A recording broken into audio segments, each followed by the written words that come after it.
My gaming backlog keeps growing, and it's all your fault! In a way I haven't figured out yet. Here are the video games I played in early 2026.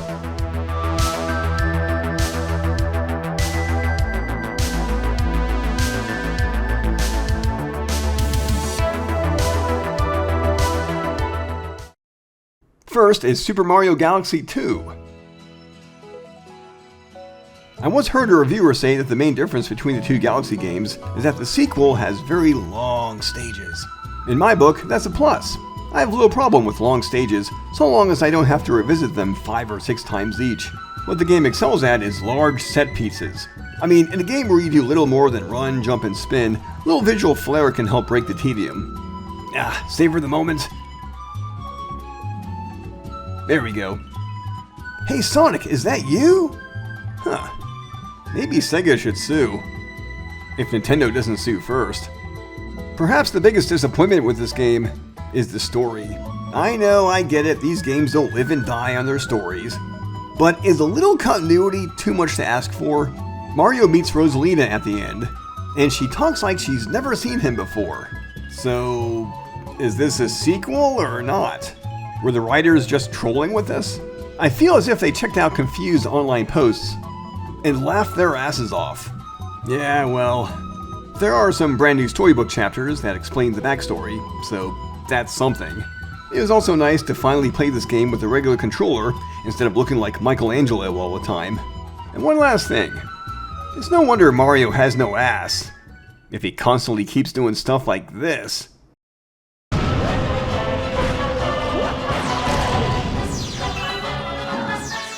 Next is Pokemon Leafgreen, which came out on the Switch.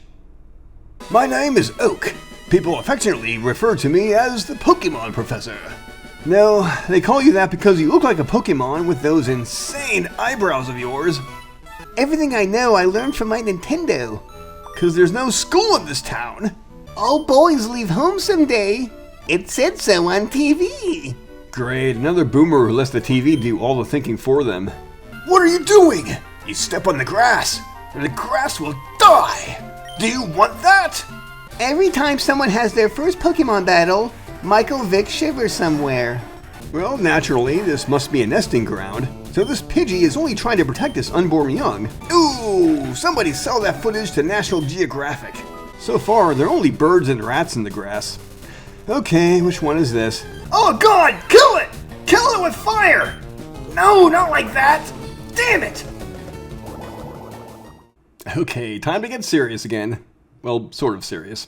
Here is Romancing Saga 2, Revenge of the Seven. Whee! I'm the king! I can do whatever I want! Tra-la-la-la-la! The Romancing Saga series has always intrigued me. These games have beautiful graphics, interesting stories, and boss designs that are both heavenly and nightmarish. They look like they're cut from the same cloth as Final Fantasy. But no, they play by their own rules. On the surface, combat appears typical. Characters take turns, they can equip different weapons, yada yada yada. But then you notice the life points. It sounds like a credit card scheme, but no, this is much worse. Each character has a set number of life points. Each time they fall in battle, they lose a life point. When all their life points are gone, that character is dead. Forever. This raises uncomfortable questions like, what if the game is too hard? What if I suck at it because I'm not playing it right? What if I lose too many characters? Will the game be unbeatable? Just thinking about it makes my sphincter tighter than Fort Knox security. But as it turns out, the joke was on me, because losing life points wasn't all that big a deal. Yes, a character can die, which can be a problem in the middle of a boss fight, but they can get replaced by a new person of the same job and experience. It kinda sucks, but I hear it's the game's way of balancing the difficulty. However that works. And then there's the matter of royal succession. If you're someone who gets emotionally attached to fictional characters rather quickly, then this game will rip out your heart and pop it like an overripe tomato. That's because occasionally there's a time skip, which usually happens after a main story quest, at which point it's time to choose a new emperor, your lead character. It's not a matter of family inheritance. You can choose anyone in your retinue, such as infantry, archers, mages, etc. You go around as your new emperor, doing quests and searching for the 7 villains, but eventually you'll have to choose a new emperor yet again. especially if they lose all their life points in battle. Each new emperor inherits all the skill levels of the last guy, so nothing is wasted. The game also has several systems, such as city development, where you build a smithy and magic lab to broaden your combat capabilities. These systems all work together to help you get stronger, and they help make the game partially feel like a strategy RPG. I ended up using a YouTube guide to help me in my first few hours. The YouTuber suggested I expand the map first, opening up new areas across the continents, all while avoiding enemy encounters as much as possible. That's because, just like in Final Fantasy VIII, enemies level up along with you, so long-term level grinding is not advised. Expanding the map opens up new quests, but I especially had to be on the lookout for Mr. S. This monocular little dude will stamp your card each time you suss him out. Earn 5 stamps and you get a perk. Some of these perks are extremely useful, such as locating treasure chests. Too bad, buddy! Even when you become a Jedi, there's no escaping it. The graphics are a little disappointing. There's just something about the use of light and shadow that doesn't entirely agree with me. But I can't complain too much, because compared to other Saga titles, this is like a Da Vinci masterpiece. This opening cutscene is pretty impressive, with the dramatic lighting and all that. But then you get to the village attack. I mean, what are these monsters? I'm sure the artist wanted to stick to the Super Famicom designs. But it looks like that village in Conan, if it was attacked by Barney the purple freaking dinosaur. I love you. Also in the beginning, Emperor Leon receives a visitor. And she is dressed to impress. And she wants to see him alone. I don't know, maybe I'm reading too much into it. Yeah, I definitely am. Nonetheless, this game has a number of breathtaking beauties who want to join the cause. This series has always had character designs that are pleasant to look at, but in this iteration, they're not small and pixelated. They come in different shapes and sizes, and even species, which befits a fantasy story. There's eye candy for girl players too, but I don't pay much attention to stuff like that. I mean, hey, it's like watching Baywatch. But even more sad. Overall, this is one of those JRPGs with delicate balancing acts. Some quests can end in a fail state if you're not careful, and there is such a thing as becoming too powerful. The game is enjoyable, but there's very little in the way of character development. A story with all the feels isn't what the original devs wanted to make. Still, I'd say the new dev team did a hell of a job. Shortly after starting this game, I bought the 16-bit remake, which was on sale for less than $10. I can see how the new game improved the writing and level design, and I appreciate the new features such as fast travel. I hope we get a remake of the third game someday, since that one has a very interesting story with 8 possible starting characters. I'll only have to wait for 5 years. The time has come at last. Ah! Yes! That look on your face. Hey, I didn't say they were all winners! Next is Resident Evil Requiem. This is the 9th installment in the highly acclaimed horror survival series. Yes, I said this is the 9th one! Cause nobody cares about you! Eat my ass! Get out of here! And that goes double for you. As per usual, you play as a law enforcer of some kind. This one named Grace Ashcroft, who doesn't need a partner for anything. Not even when investigating a murder scene. What's not usual is that Grace doesn't have the discipline to keep her emotions in check, as she's a big bundle of nerves. Rather than come across as a super cool action star, she stutters and trembles, unable to shake off the fear gripping her very core. But then you switch over to Leon Kennedy. Oops, is this a spoiler? I guess it is, he's not featured anywhere on the game box. And Leon isn't afraid of anything! He takes on undead mother lovers with a boomstick and a smile. His lopsided hairdo says, the 90s are calling, and they're here to kick your ass like grunge on hair metal. Leon takes no shit from anyone or anything. Until he does, but even then he'll rip you apart like Homer on a jelly donut. I don't know what's happening, some kind of mass hysteria. The hospital is on lockdown. Doctor. Nobody expects the Spanish Inquisition! Resident Evil games have had split personalities before, but I think this game has the clearest differences in playstyles. As Grace, my job was to limit damage by avoiding enemies whenever possible. There's also a heavier focus on puzzle solving when playing as her, and navigating the medical facility is like a puzzle unto itself. Sometimes it's clear to give enemies a wide berth, or I'd handily get a nice set of pearly whites in my jugular. The zombies this time retain some higher brain functions, so they can still talk and have personalities. It's like they're ghosts that are still trapped in their dead bodies, yet unable to exert control anymore. Come on, I want to join you guys. The internet loves me. Oh, I see, you're just jealous. Well, I didn't want trash like you in my castle anyway. Here, I didn't want to use my one super powerful bullet on this guy, but I couldn't get past him unharmed. Now he's some lovely cherry red paint on the walls. And there are the stalker sections, where I had no chance to defend myself. I simply had to run and hide while looking for ever important key items.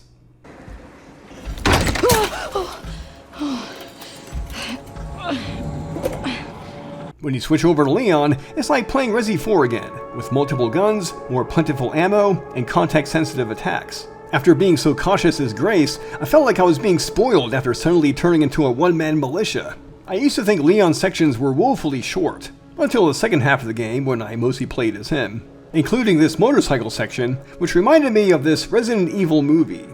I only saw it because it was free on YouTube. It's not very good. And now for the big question. Is this game scary? You bet your sweet ass it is. This is another successful Resi installment where you can feel underpowered in the face of vicious monsters. Even Leon can be overwhelmed by relentless enemies who come out in large numbers. On top of that, the game pulls some dirty tricks to frighten you out of your skin. Finally, I just want to say that I'm thankful that the ending wasn't spoiled for me on YouTube. Although YouTube came pretty close at times. The story was made to surprise veteran players, and it was fun to guess what would happen next, even if I ended up being completely wrong. Fun fact, I played Resi 0 way back in the day, and I didn't much care for it. The story was underwhelming, the gameplay gimmick was exhausting, and the pacing was annoyingly slow. This game had lowered my enthusiasm, and I thought about giving the next entry a skip. That is, until I saw photos of how Resi 4 was coming along. It ditched the fixed cameras and exchanged the zombies for crazed villagers. This shift to an action focus may be controversial, but I'll be damned if it didn't work to get me excited for Resident Evil again. I must have played through that GameCube copy more times than I have fingers and toes. The series may have lost its way for a time, but at least it's in a good state now. Welcome everyone to Anger Management. I hope you've had a fruitful week since our last meeting.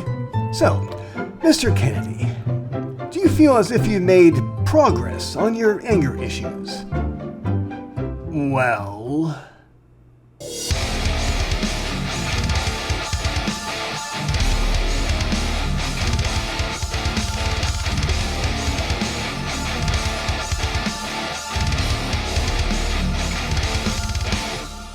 I don't get mad anymore.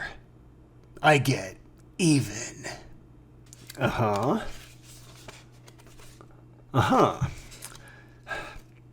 Very well, Mr. Kennedy. I'd say you've reformed. Congratulations. Ah, way to go, honey. Yeah, that's very nice, Rick. I always knew you had it in your laddie. Cool. I also played the remake of Resi 2, for the hell of it. I actually find this game to be comfort food since I know it inside and out. I never get lost, and I know where every key item is. The only real challenge is ammo conservation, since making headshots on shuffling zombies is trickier than it looks. The first time I played the original version was on the N64 actually, so it was there I learned that these games are like entertaining B-movies. I might have been happy with a remake back on GameCube, but once a remake finally came out, it turned out pretty damn good. You don't need tank controls and fixed cameras to do effective survival horror, just good level design, frightful enemies, and minimal resources. Tight play control is just an added bonus. You need help. Why? Because you're gonna star in this piece of crap! Next is... more Japanese horror, what the hell? I had a feeling this was coming. But I was expecting a remaster of the Wii game, not a full remake. By Team Ninja, no less. The original Fatal Frame 2 is said to be the best in the series. I figure it's because it was released when the series was new and fresh and uncomplicated. Or maybe there's a widespread twin fetish. I don't know. It's technically not as good as Requiem, but it's a more leisurely game. if you're in the mood for easy-to-swallow horror. The graphics are absolutely gorgeous, as if you need me to tell you that. The level of detail is impressive, but the moonlight shining in the river and streaming through windows really sets a certain mood. And it don't need any AI assistance or anything. Unfortunately, I also don't need to tell you that the frame rate is abysmal. After playing through the silky smooth Resi Requiem, coming to a janky frame rate on PS5 is pretty jarring. Even on PS5 Pro it's not much better, or so I hear. Reviews say that the frame rate on consoles caps at 30 FPS, but my brain tells me it's lower than that. This complaining may sound strange coming from me, because I'm not usually a frame rate snob. Yes, I usually do put games in performance mode, but I didn't mind Paper Mario: The Thousand Year Door being stuck in 30. A smooth, consistent 30 FPS is normally acceptable to me. But this isn't it. What's really strange is that the frame rate issue doesn't apply to cutscenes, which run perfectly smooth. So this game engine is capable of doing better. Or so my eyes tell me.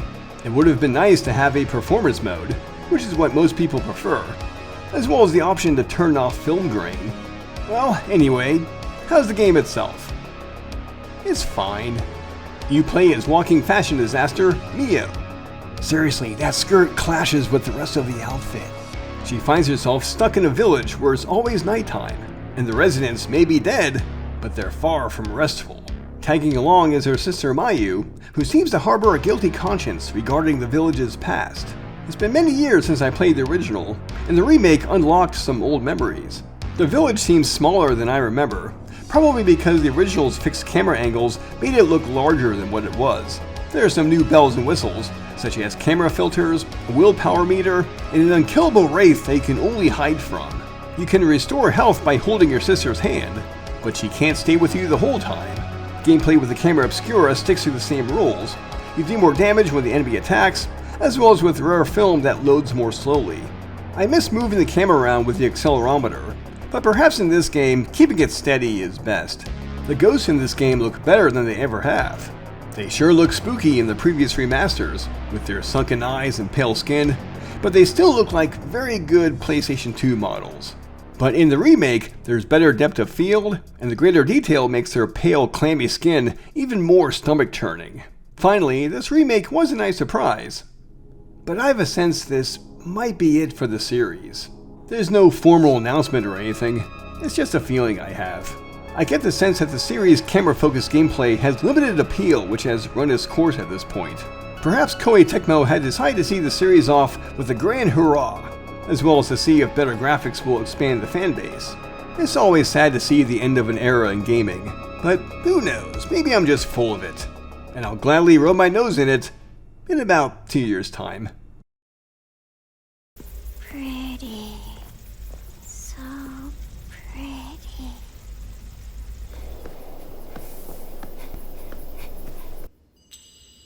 I'm sorry. I can't keep our promise.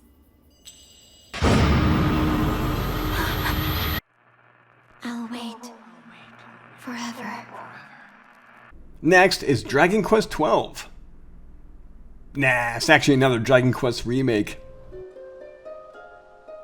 I am so bad. I had this copy of Dragon Quest VII for years. Barely touched it. But I sure can dig into the most recent remake, can't I? I've enjoyed many games on 3DS, but lately my portables have been collecting dust. They just can't beat the home console experience. The Dragon Quest mainline series, and having the same level designer, character designer, and composer, is often consistent in quality. Kind of like Miley Cyrus, always making songs about how self-absorbed she is. Recent remakes, though, have modern quality of life features, such as fast travel, quest markers, and handy statues where you can save and heal. Dragon Quest VII Reimagined goes the extra mile, actually removing content from the original versions to remove bloated excess. I hear that a beauty contest was removed, which kind of sucks, but since I have no nostalgia for this game, I didn't get that feeling that something was missing. If anything, I appreciate how streamlined the game is, allowing me to finish it in under 100 hours. The story is about our heroes finding a way to travel back in time, from one island to another. Each island has a crisis that needs resolving, and once you do, that island then appears in the present day. Space is warped and time is bendable. Some of these crises are pretty simple, while others are like morality plays, kind of like Star Trek episodes. There are character-defining moments, but they're pretty few and far in between. One of your party members, Maribel, doesn't look like much, but wouldn't you know it, she runs like Naruto! If she's a ninja in disguise, well, she sure fooled me. The story is mostly about finding magical key items that allow you to progress. Not to say that the story is stale. In true Dragon Quest fashion, there are many quirky characters and situations that'll make you smile. I remember a maid once saying something so shocking, it caught me off guard and I just couldn't help but laugh. On the other hand, there is some pretty dark stuff going on, like random NPCs dying, making others vow revenge. The game's presentation is like that of dioramas with miniature figures, with very sharp textures for things like fabric and soil. Playing this game is like playing with toys. Except you can't pull the heads off, so maybe I should reconsider. I think there are too many NPC clones. You can go from one town to another and see the same faces, often in the same room. It's a series tradition based on hardware limitations that don't exist anymore. If there have to be clones in a game like this, some different clothing colors and hairstyles would have been nice. Perhaps the biggest surprise of the game is how easy it is. I played through the HD remake of Dragon Quest I on normal, and I had a really tough time in spots. Dragon Quest VII on normal, not so bad. Of course, it helped that I took advantage of the job system, unlocking crucial abilities. Ignore the job system, and you'll be tearing your hair out, wondering why you're burning through healing items so fast. And finally, I think the game has too many yes or no questions. Many of them are pointless, since you'll be forced into choosing yes anyway. Just to spite the game, I fell into the habit of saying no all the time. At one point, I received a false ending for doing this. I guess even a video game can only take so much BS.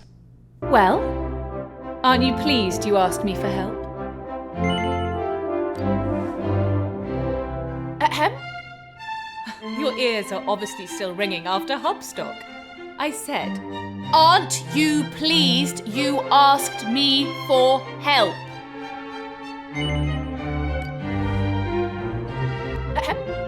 Your ears are obviously still ringing after Hopstock. I said, aren't you pleased you asked me for help?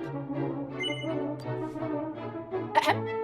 Your ears are obviously still ringing after Hopstock. I said, aren't you pleased you asked me for help? Did I ever tell you the definition of insanity?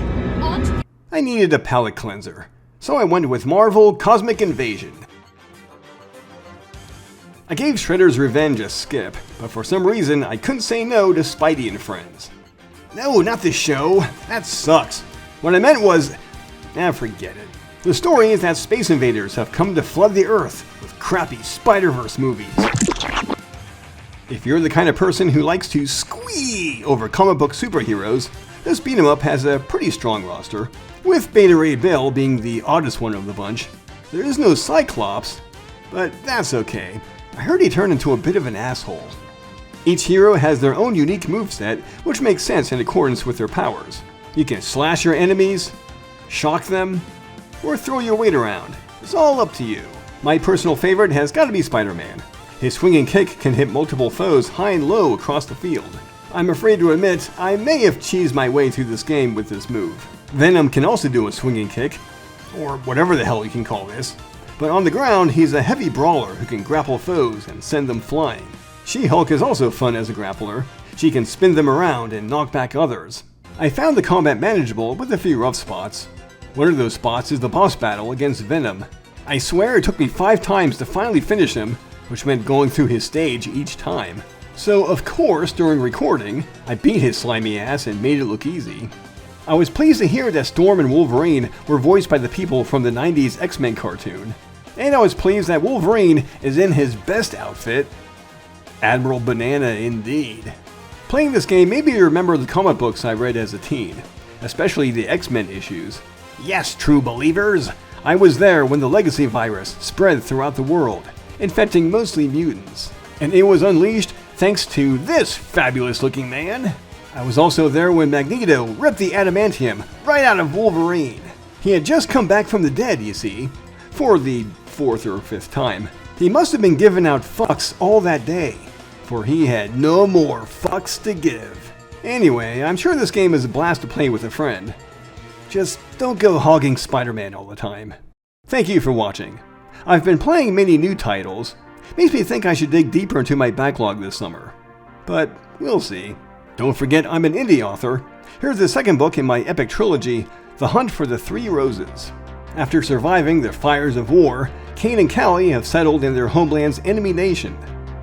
It's a long story, but Callie can't run from her past. She had failed a job for a bloodthirsty assassin, and now he's back to collect dividends.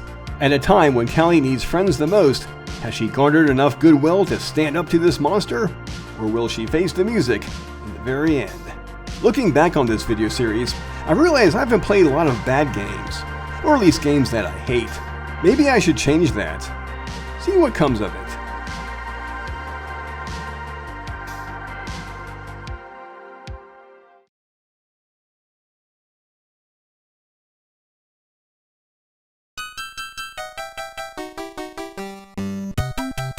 Today we'll be taking a look at Super Mario Bros. 3. It's said to be one of the best video games of all time. But is it really? Okay, so this is World 1-1, and already we have problems. What the hell happened? The stupid mushroom killed me? How could I have anticipated that? I guess I'm supposed to hit a button? But look at all these buttons! How am I supposed to know which one to press? Is it Y? No. Is it X? No. Is it L? No. Is it R? No. Is it A? Oh wow, that actually worked! For now. Let's kick the ever-living fuck out of this turtle here. Is that a leaf? Okay, let's go grab it. Oh great, now I'm a furry. I'll have to go to conventions and beg people for free hugs. Hey, the stupid mushroom took the costume away. I thought he was a fun guy, but no, he's a piss and vinegar guy. You know, I'm getting sick and tired of mushrooms, turtles, and furry suits, so let's put on Super Mario 64 instead. Yeah, this is a new game, so it should be better.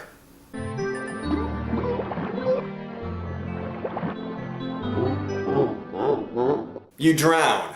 You drown in a video game. Why? Why would they do that? Video games aren't supposed to be like real life. You're just making me want to play Final Fantasy X instead. You see me drowning here? No, because this is a good game. And look, you and the enemy politely take turns in battle. This is a gentleman's game. This game is the flaming kernel of donkey doo. It's finger-licking chicken-fucking piece of horse shit. I'd rather eat a Tide Pod than play this bloody turd again. And I know just what to do.